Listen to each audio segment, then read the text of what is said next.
La tradition veut que le Camino de Santiago commence sur le pas de votre porte, mais il est souvent très difficile de trouver un chemin de Saint-Jacques fléché qui aille de chez soi jusqu'à Compostelle. C'est pourquoi les pèlerins choisissent des points de départ importants pour commencer leur pèlerinage.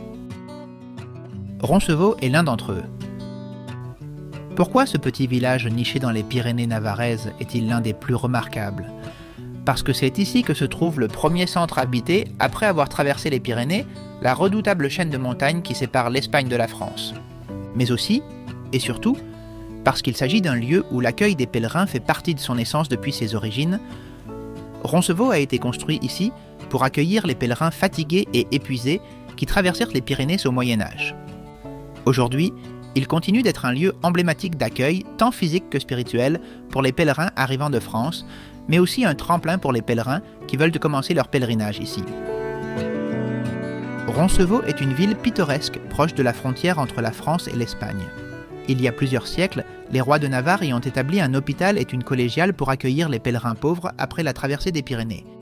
Après une restauration complète, l'enclave a retrouvé sa valeur artistique d'origine. De plus, les centaines de pèlerins qui arrivent chaque jour en voiture ou en autocar seront à nouveau accueillis pour y dormir et entamer le lendemain le Camino de Santiago à pied ou à vélo. La grande surprise de ce lieu est son isolement. Loin des zones urbaines, le petit nombre de bâtiments de la collégiale est resté inchangé depuis des siècles. Même l'avalanche de touristes et de pèlerins de ces dernières années n'a pas modifié son aspect. Tout au plus, Burguette, l'ancien village de Roncevaux, a gagné quelques maisons de campagne et hôtels. L'église fut l'un des premiers édifices gothiques des royaumes hispaniques, précisément grâce aux nouveaux courants artistiques qui arrivèrent de France par le chemin de Saint-Jacques. Consacrée en 1219, elle a subi peu de rénovations. Même ses vitraux du XIIIe siècle ont été conservés. L'image de la Vierge de Roncevaux, datant du XIVe siècle, préside l'église.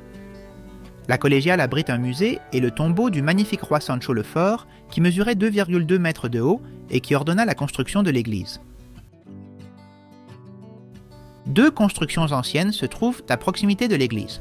La première est l'église de Santiago du XIIIe siècle, également de style gothique, qui est dédiée à l'apôtre. L'autre est la chapelle du Saint-Esprit, connue sous le nom de Silo de Carlomagno. C'est le bâtiment le plus ancien qui subsiste et il date du XIIe siècle. Elle est située sur un puits qui servait d'ossuaire et sert aujourd'hui de cimetière. L'un des moments les plus passionnants de la journée est la messe des pèlerins à la tombée de la nuit. Espagnols ou étrangers, catholiques ou athées. À la fin de la célébration, les pèlerins s'avancent pour être bénis dans le surprenant assortiment de langues parlées par le prêtre. Il ne vous reste plus qu'à suivre les indications et à vous mettre en route. Si vous vous engagez sur le Camino de Santiago, vous vivrez une expérience qui changera votre vie. Des centaines de kilomètres de joie, de défis, d'hospitalité, de spiritualité, de solidarité, de liberté et de tant d'autres choses que tu trouveras sur le chemin du Camino t'attendent. Prenez l'application Buen Camino de Santiago sur votre téléphone, où nous ferons tout notre possible pour vous aider à profiter du Camino et à atteindre Compostelle avec succès. Il ne me reste plus qu'à vous dire au revoir et à vous saluer avec le salut habituel du pèlerin. Buen Camino!